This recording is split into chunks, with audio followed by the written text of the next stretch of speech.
नमस्कार दोस्तों, आप सभी का बहुत बहुत स्वागत है आपके अपने इस प्लेटफॉर्म पर। गाइस, आज हम देखने वाले हैं 7 और 8 अगस्त का करंट अफेयर। सारे क्वेश्चंस कवर करेंगे, तो पूरा वीडियो ध्यान से देखिए, बने रहें वीडियो के अंत तक हमारे साथ। गाइस, ये जो सेशन है करंट अफेयर का आप सभी के लिए इंपॉर्टेंट है। आप किसी भी प्रतियोगी परीक्षा की तैयारी कर रहे हैं तो करंट अफेयर का ये वीडियो आपके लिए मोस्ट इंपॉर्टेंट है। हम करंट अफेयर की क्विज सॉल्व करेंगे। आइए चलिए स्टार्ट करते हैं। देखते हैं आज का पहला प्रश्न है, हाल ही में किस भारतीय पहलवान ने टोक्यो ओलंपिक में 57 किलोग्राम फ्री स्टाइल वर्ग में रजत पदक जीत लिया है? तो ये कौन बन गए हैं, बताइए आप लोग। इस प्रश्न का सही उत्तर है ऑप्शन ए, रवि कुमार दाहिया। तो रवि कुमार दाहिया ने जीत लिया है सिल्वर मेडल यानी कि रजत पदक टोक्यो ओलंपिक में। 57 किलोग्राम फ्री स्टाइल वर्ग में इन्होंने रजत पदक अपने नाम किया। अच्छा, बात हो रही है टोक्यो ओलंपिक की, तो अभी टोक्यो ओलंपिक में भारत को अभी तक कितने पदक मिल गए हैं? 7 पदक मिल गए हैं। कल ही मिला है नीरज चोपड़ा को जैवलिन थ्रो में, और गोल्ड मेडल, भारत का पहला गोल्ड मेडल टोक्यो ओलंपिक में मिला है नीरज चोपड़ा को जैवलिन थ्रो में। याद रखना है, हरियाणा राज्य से बिलोंग करते हैं। बाकी और सारे पदक देख लेते हैं, तो गोल्ड हो जाएगा, सिल्वर और ब्रॉन्ज। भारत को अभी तक एक गोल्ड मेडल मिला है जो कि नीरज चोपड़ा ने दिलाया, ठीक है, कल ही मिला है। इसके अलावा भारत को 2 सिल्वर मेडल मिले हैं। एक तो हो जाएगा रवि कुमार दाहिया के द्वारा, इनको बॉक्सिंग में मिला है, ठीक है, पहलवान है ये। और एक मिला है मीराबाई चानू को, तो मीराबाई चानू को सिल्वर मिला है और रवि कुमार दाहिया को सिल्वर मेडल मिला है। इसके अलावा 3 मिले हैं आपको कांस्य पदक, 3 मिले हैं भारत को कांस्य पदक, ब्रॉन्ज मेडल। और ये किन किन को मिले हैं देख लेते हैं, आइए देख लेते हैं। 3 मेडल मिले हैं। एक तो मिला है पीवी सिंधु को, एक सॉरी 3 नहीं 4 मेडल मिले हैं, 4 मिले हैं। और एक मिला है पीवी सिंधु को, एक मिला है लवलीना वर्गोनोई को, मैंने आपको पढ़ाया भी था। एक मिला है पुरुष हॉकी टीम को, मेंस हॉकी टीम को हो जाएगा। और एक मिला है आप बजरंग पूनिया को। तो ये 4 ब्रॉन्ज हो जाएंगे, ठीक है, एक गोल्ड, 2 सिल्वर और 4 ब्रॉन्ज। तो ये हो गए टोटल 7 मेडल। अभी तक टोक्यो ओलंपिक में भारत को 7 मेडल मिल चुके हैं। आई होप आपको क्लियर हो गया होगा। अच्छा, जो टोक्यो ओलंपिक है इसके ऊपर मैं एक डिटेल वीडियो लेकर आने वाली हूँ, तो वो देखना बिल्कुल ना भूलें आप। उसमें सारे क्वेश्चंस कवर करा दिए जाएंगे, आपके जितने भी क्वेश्चंस रिलेटेड हैं ओलंपिक से और टोक्यो ओलंपिक से, सारे क्वेश्चन कवर करेंगे हम, ठीक है। और इस प्रश्न का जो सही उत्तर था वो था ऑप्शन ए, रवि कुमार दाहिया। आइए देखते हैं अगला प्रश्न।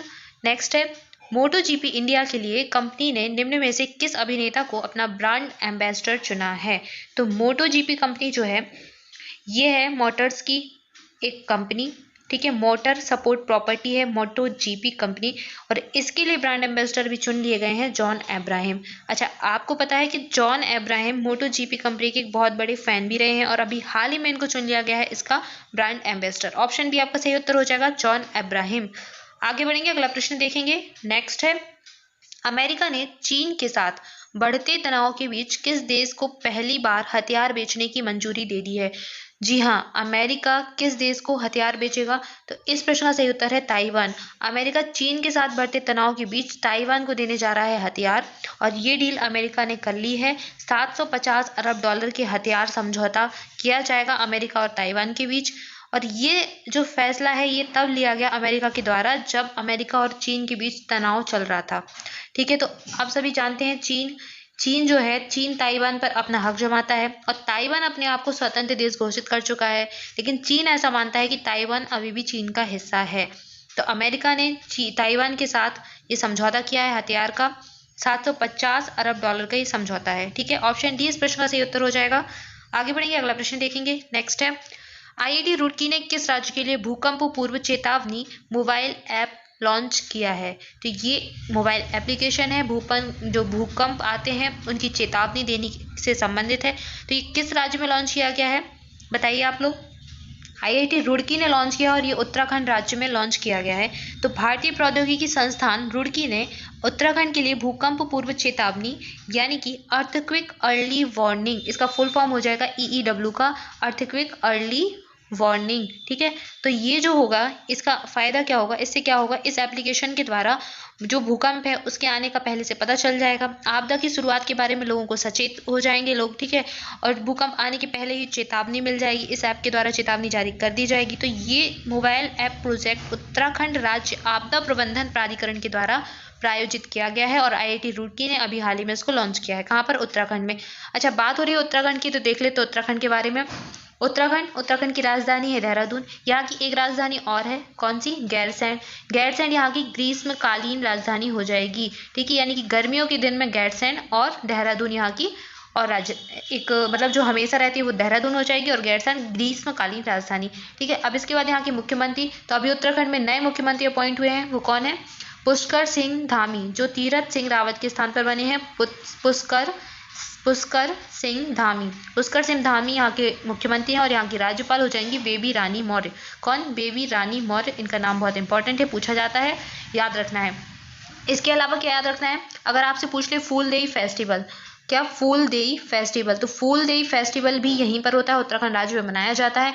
इसके अलावा उत्तराखंड में ही है जिम कॉर्बेट नेशनल पार्क, और ये जो है ये भारत का पहला ऐसा नेशनल पार्क है जहाँ पर जानवरों के लिए क्वारंटीन सेंटर बनाए गए थे, याद रखना है आपको।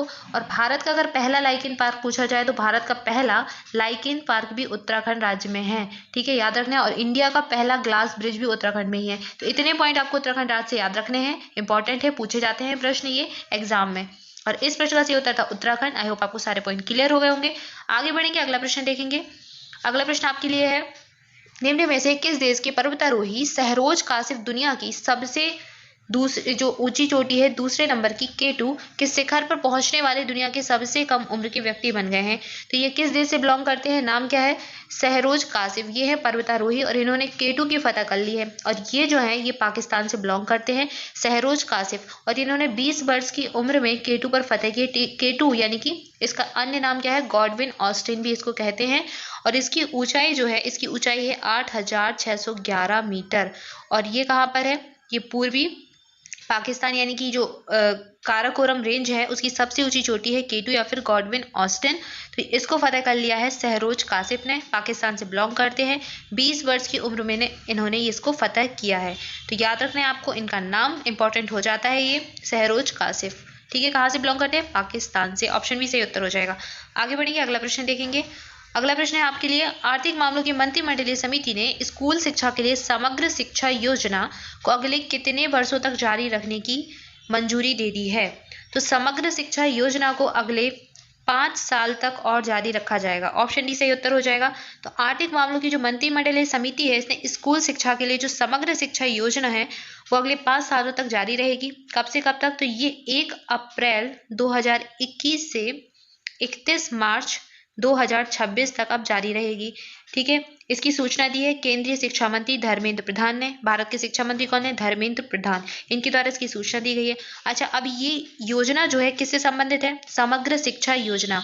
तो समग्र शिक्षा योजना संबंधित है जो स्कूली शिक्षा है उसकी गुणवत्ता में सुधार लाने के लिए शिक्षक और प्रौद्योगिकी पे ध्यान दिया जाएगा। तो जो प्रौद्योगिकी है उसको ज़्यादा से ज़्यादा सिखाया जाएगा शिक्षक को, ताकि लोग डिजिटल जो है प्लेटफॉर्म का ज़्यादा यूज़ करें और उसके द्वारा शिक्षा को प्रदान करें। अभी वैसे भी कोविड के टाइम पर सारी शिक्षा ऑनलाइन प्रदान की जा रही है, तो इसके लिए टीचर्स को और अच्छी ट्रेनिंग दी जाएगी इस कार्यक्रम के तहत, इस योजना के तहत। तो ये जो योजना है अब ये 2026 तक चलने वाली है, याद रखना है आपको। ऑप्शन डी इस प्रश्न का सही उत्तर हो जाएगा। आगे बढ़ेंगे, अगला प्रश्न देखेंगे। अगला प्रश्न है, हाल ही में किस मंत्रालय ने ई जेल परियोजना के लिए राज्यों और केंद्र शासित प्रदेशों को 99.49 करोड़ रुपए का वित्तीय सहायता प्रदान की है? तो ये जो वित्तीय सहायता है किस मंत्रालय के द्वारा प्रदान की गई है? तो ये वित्तीय सहायता है गृह मंत्रालय के द्वारा प्रदान की गई है। 99.49 करोड़ रुपए की वित्तीय सहायता दी गई है सभी राज्यों और केंद्र शासित प्रदेशों में ई जेल परियोजना के लिए। अब ई जेल परियोजना से क्या तात्पर्य है? इससे तात्पर्य है कि जितने भी जेल के काम हैं वो सारे डिजिटलाइज हो जाएंगे, कंप्यूटरीकरण करना है। तो जेलों के कामकाज का कंप्यूटरीकरण इस परियोजना का उद्देश्य है। इसके लिए इतनी वित्तीय सहायता केंद्र सरकार के द्वारा दी गई है, यानी कि गृह मंत्रालय के द्वारा दी गई है। ऑप्शन ए सही उत्तर हो जाएगा। आगे बढ़ेंगे, नेक्स्ट है, आरबीआई की मौद्रिक नीति समिति ने 6 अगस्त 2021 को रिवर्स रेपो रेट कितने प्रतिशत पर बरकरार रखने का फैसला किया है? तो ये जो है ये रहेगी 3.35%। आरबीआई की मौद्रिक नीति समिति है, इसने शुक्रवार को रेपो रेट को बताया और रिवर्स रेपो रेट, तो रिवर्स रेपो रेट रहेगी 3.35% और जो आपकी रेपो रेट है वो हो जाएगी 4%, ठीक है। ऑप्शन बी इस प्रश्न का सही उत्तर था। आरबीआई क्या है? भारत का केंद्रीय बैंक है, सेंट्रल बैंक ऑफ इंडिया है। इसके अभी गवर्नर कौन है? वर्तमान गवर्नर है शक्तिकांत दास, याद रखना है। आगे बढ़ेंगे, नेक्स्ट है, भारत और किस देश की सेनाओं ने उत्तरी सिक्किम सेक्टर में एक हॉटलाइन स्थापित की है? तो ये जो हॉटलाइन है भारत और चीन के बीच स्थापित की गई है। ऑप्शन ए सही उत्तर हो जाएगा। अच्छा, सिक्किम, भारत की जो सिक्किम है, सिक्किम की सेनाओं के बीच और चीन की सेनाओं के बीच स्थापित की गई है। अब सिक्किम की स्थिति क्या है? जैसे ये है भारत, यहाँ से आते हैं, ये नेपाल हो जाता है आपका, और यहाँ पर एक टोपी जैसा है, तो ये है भारत का सिक्किम राज्य। ठीक है, तो ये हो जाएगा यहाँ पर सिक्किम राज्य। और ये 3 तरफ से अंतर्राष्ट्रीय सीमाओं से घिरा है। कैसे? भारत का ये एकमात्र ऐसा राज्य है जो कि 3 अंतर्राष्ट्रीय सीमाओं से लगा हुआ है। यहाँ पर तो हो जाएगा नेपाल, ठीक है, इस साइड हो जाएगा नेपाल, उत्तर में हो जाएगा चाइना, और यहाँ इसके बगल में है क्या? भूटान। तो 3 तरफ से लगा है ये अंतर्राष्ट्रीय सीमा से, और उत्तरी सिक्किम और चीन की सेनाओं के बीच ये हॉटलाइन स्थापित की गई है। अभी की क्यों गई है हॉटलाइन स्थापित?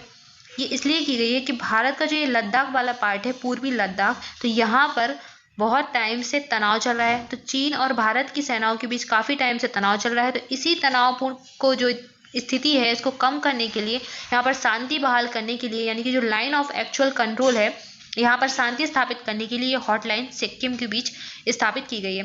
और ये जो है ये कहाँ पर आती है? ये जो ताइवान का क्षेत्र है, यहाँ पर सॉरी तिब्बत का जो क्षेत्र है, तिब्बत के क्षेत्र में यहाँ पर स्थापित की गई है इसको। ठीक है, चाइना की यहाँ पर जो तिब्बत है वहाँ पर सिक्किम और तिब्बत के बीच को इसको स्थापित किया गया है। ऑप्शन ए इस प्रश्न का सही उत्तर हो जाएगा। अच्छा, ये हॉटलाइन होती क्या है? तो हॉटलाइन क्या है? एक तरीके से दोनों देशों के बीच या फिर सीमाओं पर विश्वास और जो सौहार्दपूर्ण संबंध है, इनकी भावना को आगे बढ़ाने के लिए स्थापित की जाती है, ताकि जो तनाव की स्थिति है उसको कम किया जाए। इसके अलावा दोनों देशों की सेनाओं के बीच जमीनी स्तर पर भी बातचीत चल रही है, ताकि दोनों देश शांति बहाल कर सकें, तनाव ना हो। तो ये हॉटलाइन स्थापित की गई है। अच्छा, ये क्या पहली हॉटलाइन है? बिल्कुल नहीं, ये 6वें नंबर की हॉटलाइन है। इसके पहले 2 हॉटलाइन कहाँ पर है? लद्दाख में, 2 हॉटलाइन है अरुणाचल प्रदेश में, और 2 है सिक्किम में। तो ये 6वें नंबर की हॉटलाइन हो जाएगी भारत और चीन की सेनाओं के बीच में। ऑप्शन ए सही उत्तर था। आई होप आपको सारे पॉइंट क्लियर हो गए होंगे। आगे बढ़ेंगे, अगला प्रश्न देखेंगे। नेक्स्ट है 2022 में डिफेंस एक्सपो का आयोजन किया गया है, ये कहाँ पर किया गया है? प्रश्न में आपसे पूछा गया है। ऑप्शंस देख लेते हैं, लखनऊ, दिल्ली, गुजरात या फिर भोपाल। बताइए इस प्रश्न का सही उत्तर क्या हो जाएगा? इस प्रश्न का जो सही उत्तर है वो हो जाएगा ऑप्शन सी, गुजरात। तो गुजरात का जो गांधीनगर है वहां पर डिफेंस एक्सपो का आयोजन किया जाएगा 2022 में। गुजरात की राजधानी है गांधीनगर। और गुजरात का सबसे बड़ा शहर पूछा जाए तो हो जाएगा अहमदाबाद, और राजधानी हो जाएगी गांधीनगर। गुजरात के मुख्यमंत्री हैं विजय रूपाणी, और गुजरात के जो गवर्नर है वो कौन हो जाएंगे? आचार्य देवव्रत पात्रा। ठीक है, तो याद रखना है आपको गुजरात से इतनी जानकारी। गुजरात का जो फॉर्मेशन हुआ था वो कब हुआ था? कभी कभी पूछ लेते हैं। तो ये हुआ था 1 मई 1960 में। 1960 में गुजरात राज्य का फॉर्मेशन हुआ था। ऑप्शन सी इस प्रश्न का सही उत्तर हो जाएगा। आगे बढ़ेंगे, अगला प्रश्न देखेंगे। नेक्स्ट है, power grid corporation of India ने लद्दाख की आर्यन घाटी में कितने किलोमीटर की ट्रांसमिशन लाइन को शुरू किया है? तो ये जो लाइन है ये 40 किलोमीटर की हो जाएगी। कहाँ पर? लद्दाख की आर्यन घाटी में इसको शुरू किया गया है। ऑप्शन डी इस प्रश्न का सही उत्तर हो जाएगा। अगला प्रश्न देख लेते हैं। अगला प्रश्न है, 7 साल पहले शुरू हुए ऑस्ट्रेलिया का स्टार्टअप है एक ऑफ्टर पे कितने बिलियन डॉलर में बिक गया है? तो ये जो है ये स्टार्टअप ऑस्ट्रेलिया का है, और यहाँ इसका नाम क्या है? आफ्टर पे। और हाल ही में ये जो है ये बिक चुका है। 7 साल पहले ये प्रारंभ हुआ था, और ये बिका है 29 बिलियन डॉलर में। ऑप्शन ए आपका सही उत्तर हो जाएगा। अगला प्रश्न देखेंगे। नेक्स्ट है, वित्त वर्ष 2021-22 के लिए केंद्र सरकार ने मुद्रा ऋण का लक्ष्य घटाकर कितना कर दिया है? तो केंद्र सरकार ने हाल ही में घटा दिया है मुद्रा ऋण का लक्ष्य, और ये कर दिया है घटाकर 3 लाख करोड़ रुपए। अब घटाकर 3 लाख करोड़ रुपए किया है तो कितना होगा? तो ये था पहले 3.21 लाख करोड़। तो 2021-22 में 2020-21 के लिए जो ऋण वितरण का लक्ष्य रखा गया था 3.21 लाख करोड़ रखा गया था। ठीक है, और इसको घटाकर अब कर दिया है 3 लाख करोड़ रुपए। अच्छा, ये है किससे संबंधित? तो जो मुद्रा ऋण है ये प्रदान किया जाता है प्रधानमंत्री मुद्रा योजना के तहत, और 10 लाख रुपए का ऋण दिया जाता है वित्तीय और जो बैंकिंग और गैर बैंकिंग संस्थाएं हैं उनके द्वारा लघु व्यवसाय इकाइयों को ये ऋण प्रदान किया जाता है। किसके लिए? उद्यमशीलता गतिविधियों को बढ़ाने के लिए, ताकि लोग अपना जो है बिजनेस ज़्यादा से ज़्यादा बढ़ाएं। तो 10 लाख रुपए का ऋण प्रदान किया जाता है प्रधानमंत्री मुद्रा योजना के तहत। और ये जो योजना है 2015 में प्रारंभ की गई थी प्रधानमंत्री नरेंद्र मोदी के द्वारा। ठीक है, इस योजना के तहत जो लघु व्यवसाय इकाइयां हैं उनको ऋण दिया जाता है, और ये जो ऋण है ये ऋण का लक्ष्य रखा गया था इस बार 3.21 लाख करोड़, इसको घटाकर कर दिया है 3 लाख करोड़ रुपए। अच्छा, इसके अलावा आपको एक चीज़ और याद रखनी है, क्या? मुद्रा योजना में इसका फुल फॉर्म क्या है? प्रधानमंत्री मुद्रा योजना। और मुद्रा का भी एक फुल फॉर्म है, मुद्रा का भी एक फुल फॉर्म है और इसको याद रखना है, ये पूछा जाता है एग्जाम में। और इसका फुल फॉर्म क्या है?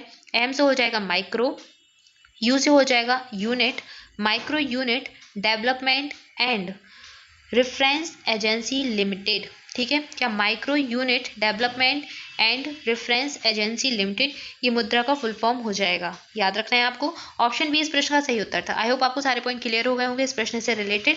अगला प्रश्न है, अब ये कुछ रिवीजन के क्वेश्चंस है जो आपको कुछ दिन पहले ही कराए गए हैं। आइए रिवीजन कर लेते हैं एक बार फिर से। किस पावर स्टेशन ने एक महीने से में सबसे अधिक बिजली पैदा करने का रिकॉर्ड बनाया है? तो ये था naphtha Jhakri hydro power station, एक महीने में सबसे ज्यादा बिजली पैदा करने का रिकॉर्ड बनाया है, naphtha Jhakri hydro power station. इसके बाद दिल्ली के मुख्यमंत्री अरविंद केजरीवाल ने किस नए प्लेटफॉर्म को लॉन्च किया है? तो Delhi@2047 एक प्लेटफॉर्म लॉन्च किया गया है दिल्ली के मुख्यमंत्री के द्वारा, अरविंद केजरीवाल के द्वारा।